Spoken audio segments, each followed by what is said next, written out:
Hola, ¿cómo están todos? Mi nombre es Cristian David León Hernández, aprendiz de técnico en sistemas con número de ficha 1320684 y en este video vengo a explicarles cómo medir corriente y voltaje en un circuito continuo y en un circuito alterno. La aplicación que estoy utilizando se llama Cocodril y es muy sencilla de utilizar. Entonces pues empecemos. Aquí tengo el circuito continuo con una fuente con una batería de 2,5 voltios. Tengo un interruptor, una resistencia de 70 ohms, de 70 ohmios y el bombillo. Entonces pues lo primero que voy a hacer es medir el voltaje que llega al bombillo. Entonces lo único que hago es como si estuviera conectando acá el multímetro. El lado positivo pues hacia el lado positivo, el lado negativo hacia el lado negativo. Eso es lo que nos indica acá la bolita de la herramienta. Entonces, bueno, acá tengo el circuito cerrado. Acá el circuito está abierto, entonces vamos a cerrarlo para que funcione. Vamos a activarlo. Entonces pues acá prende el bombillo y nos dice que el voltaje que llega al bombillo es de 190 voltios. Entonces lo que está haciendo acá la resistencia es quitarnos un valor del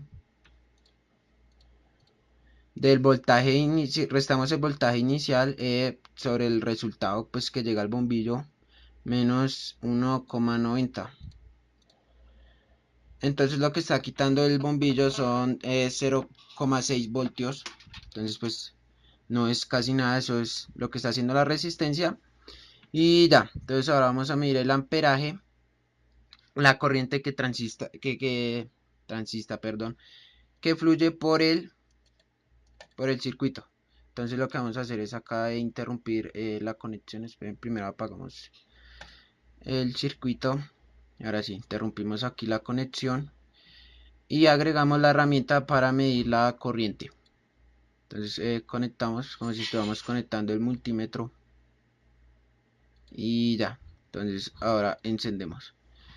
Lo que nos bota el resultado dice que son 8,64 miliamperios que transitan por el circuito.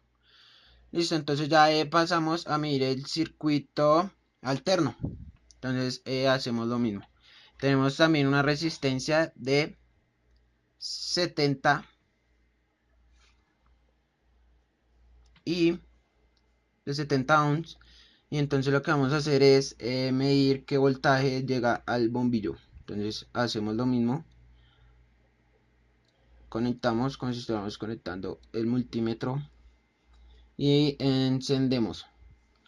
Nos dice que el voltaje que llega al bombillo es de 12,11 voltios. Entonces hacemos la misma operación que hicimos ahorita para saber cuál es el valor que nos está restando. Entonces la resistencia.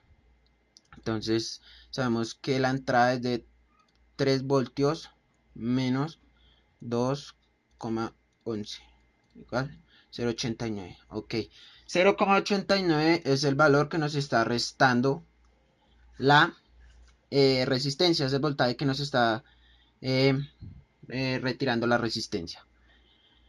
Entonces ahora lo que vamos a hacer es medir la corriente de este circuito alterno. Entonces vamos a apagar el circuito y vamos a interrumpir aquí la conexión. ¿Listo? Entonces vamos aquí a hacer como si estuviéramos conectando el multímetro. Y listo, enlazamos aquí y aquí. Bajamos. Ok. Fue acá algo medio extraño, pero bueno. Entonces encendemos el circuito.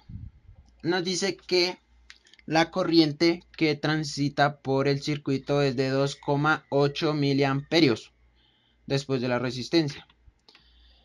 Ya, entonces pues eso fue básicamente lo que hicimos acá en el programa. Y ya el resto es pues en el multímetro seleccionamos según lo que vayamos a medir.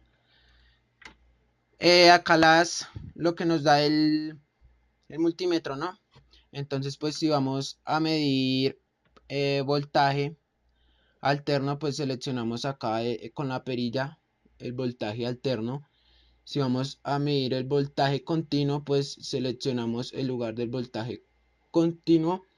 Y si vamos a medir la corriente alterna, es lo mismo. Seleccionamos el lugar de la corriente alterna y si vamos a medir la continua, solo la continua. Y ya saben que acá en el terminal común siempre va a ir la banana de color negro y en las otras va a ir la banana de color rojo. Y ya eso fue todo por el video. Muchas gracias.